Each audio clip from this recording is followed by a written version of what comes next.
Hello ladies and gentlemen, and welcome back. My name is Drago, and welcome to my Bloodborne Platinum Trophy guide. In today's episode, as you can see, we're in the Cathedral Ward. We're gonna ascend into Upper Cathedral Ward, but first let's go ahead and check on our friend Ariane, or Ariane. I'm not exactly sure about her name. As you can see, she's gone, so there's a bunch of blood where she was sitting previously. So now I'm gonna go ahead and just check the passageway to the Tomb of Odin. And as you can see, she's here, and looks like she had a baby. Well, the most logical thing to do in Souls game is to just go ahead and kill her, as well as her baby. As dark as that is, but that will give you 1/3 of umbilical cord, and you will pick up Ariana's shoes as well. So just what we needed. And actually, if you haven't picked up umbilical cord from Yosefka, this is your way to obtain third umbilical cord in order to get, quote-unquote, the true ending for this game. Now that we've done this part, gonna go ahead and take an elevator up to the Upper Cathedral Ward. Oh, look at the view. Interesting. It seems like this area will glitch out sometimes, and you'll be able to see through the walls. Now, as you remember, we've obtained the key to Upper Cathedral Ward when we were in Yahar'gul, the Unseen Village. So if you haven't gotten it yet, just check back on my Yahar'gul video on how to obtain it. You get it fairly early on.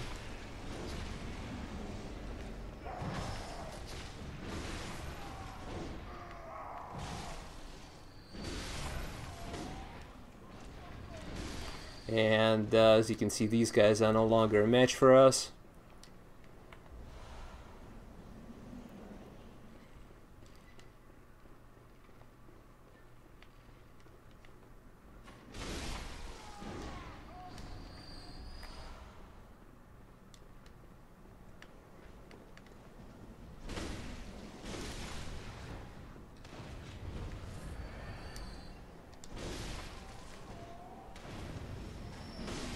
Basically just one-shotting everything on the way to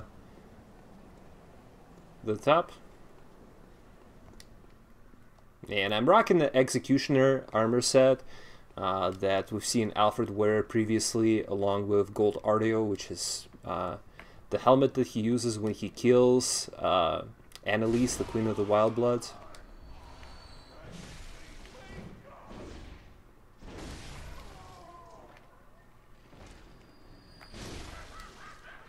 Always farm these wheelchair guys for some Quicksilver bullets. And now we can open these doors with the Upper Cathedral Key.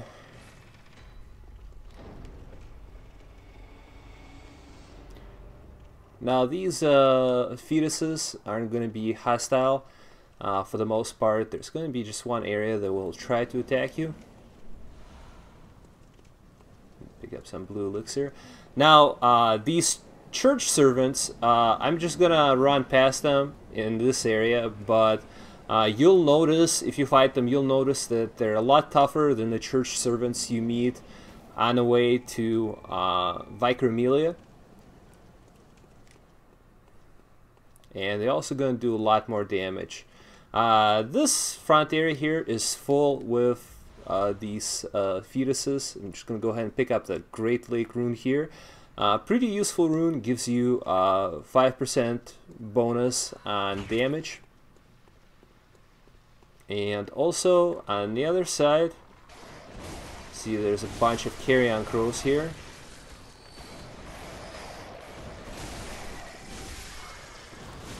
And pick up the Frenzied Cold Blood.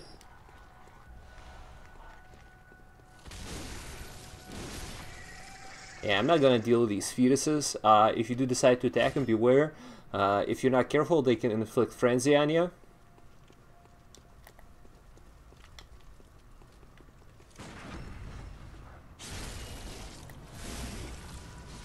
and these church servants are as easy as always to parry. Now you'll notice in here there's going to be a brain sucker enemy. These enemies are very resistant to physical damage, except for thrust attacks. So if you're having problems with them, try to pick a weapon that has thrust attacks, or if you're an arcane build, make sure you switch to some sort of fire damage, like the flame sprayer, or any weapon with a fire gem on it to make it fire. Simply because this does quite a bit more damage to them. And also these Scourge Beasts. You see one of these guys break through the window here. I'm not going to fight him in this tight hallway, but instead I'm just going to kind of lure him next to the door. These guys can't get through doors, so you can safely kill them through the doorway here.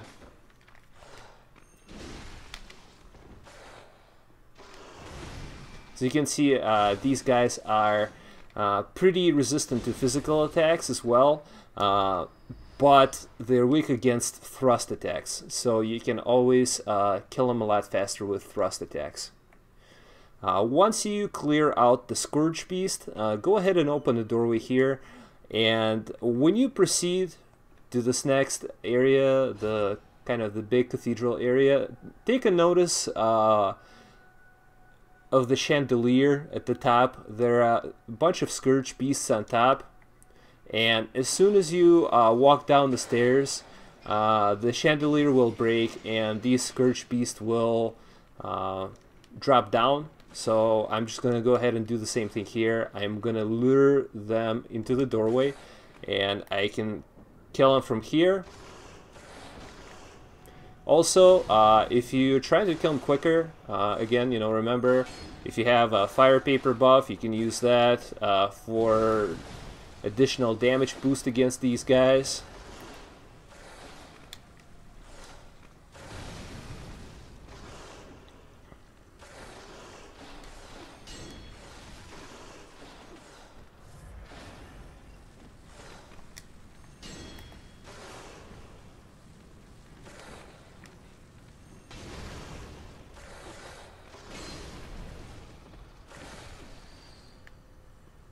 You can actually hit him through the door.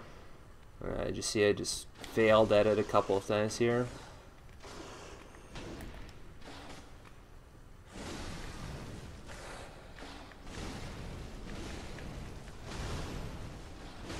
Did quite a bit of damage there, that's alright. You can also farm these guys for bloodstone chunks. As you can see, they drop bloodstone shards, twin bloodstone shards. None of them dropped chunks for me, unfortunately, but you can farm them for those here. So this is probably the best area. There's going to be another one of these Scourge Beasts.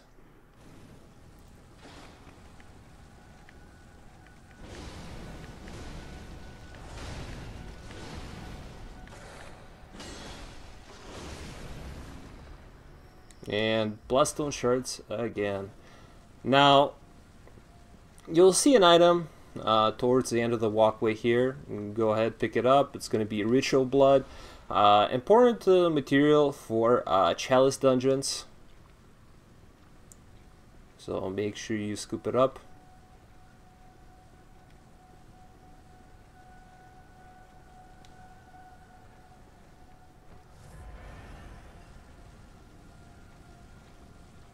Now, you might, if you're close to the doorway here, you will hear one of these brain suckers. He's patrolling an area here, so keep in mind that these guys are extremely resistant to physical damage.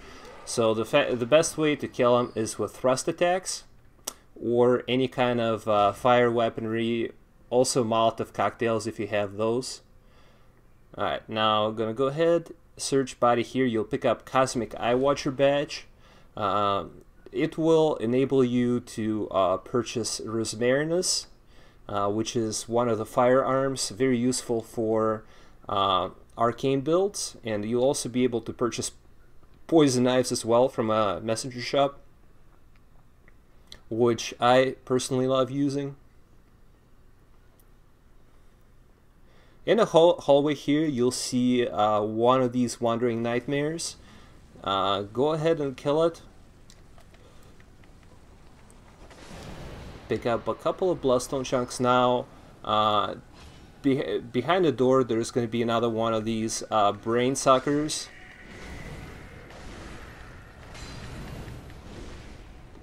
So, luckily was able to kill it here. Best way, as I mentioned before, thrust attacks. Otherwise, they can be pretty tough.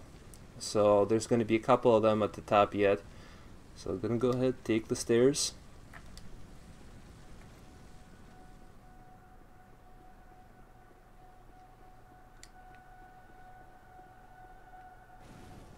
And you'll see one at the end of this long hallway.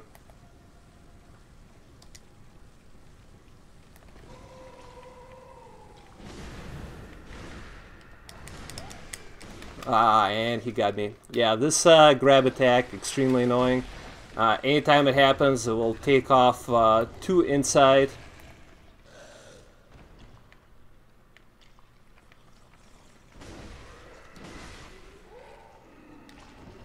Pick up a blindfold cap here.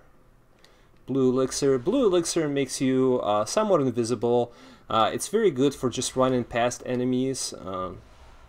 I tend to use it in Depth 5 Chalice dungeons because there will be some enemies later on that you don't want to deal with more than once. So here we'll open a shortcut leading us to the top area where we fought those 3 Scourge Beasts.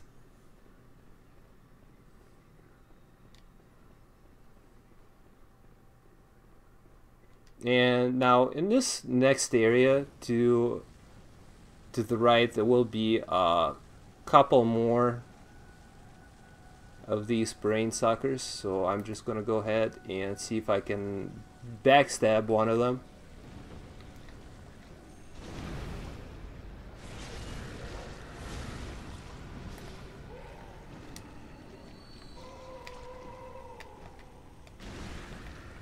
And again, as you can see here, thrust attacks do a lot more damage. Once you kill the second brain sucker in this area, you will pick up Orphanage Key.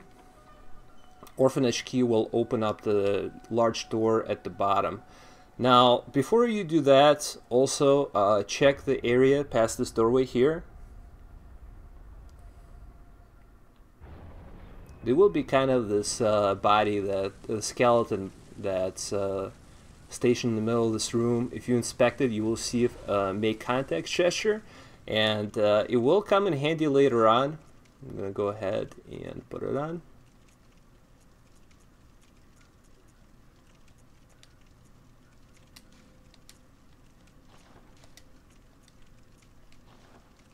So now we're gonna make our way down to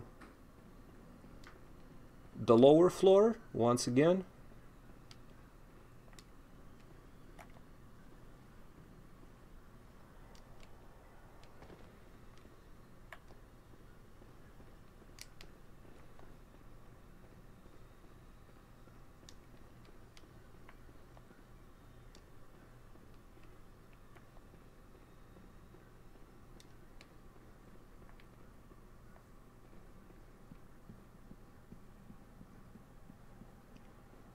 And now we can open up this giant door to the cathedral with the Orphanage Key.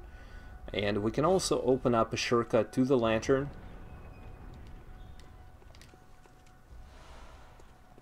By pulling this lever. And now we can proceed to the boss of this area, which will be Celestial Emissary.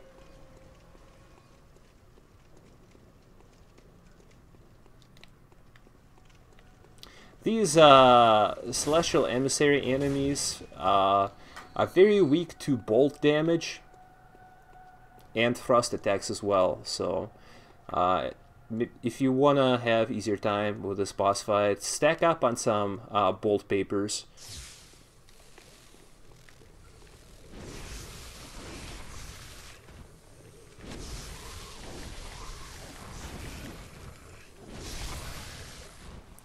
Celestial Emissary at first, he's gonna appear as one of these regular Celestial Emissary enemies.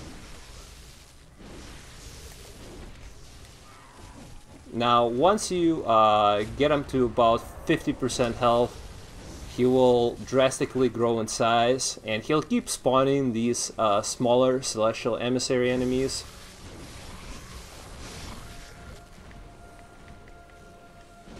And I like to draw him out.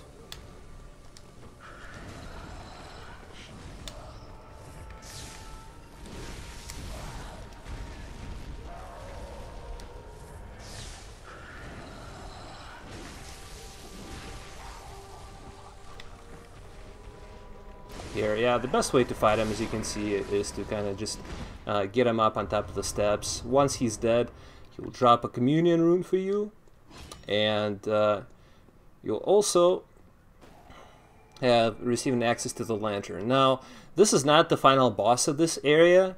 If you break the window here, this will open up a passageway leading up to Ebrietas, daughter of Cosmos. But I'm gonna save her till later. She is actually a pretty challenging boss, so for now we're gonna just stop, and in the next video I will go ahead and continue with the Nightmare of Mensis. We're gonna go and find Bloodrock, the only one you can get during the story mode playthrough, and I will also receive Living String, one of the very important Chalice dungeon materials. In the meantime, thank you guys for watching, and I will see you guys next time.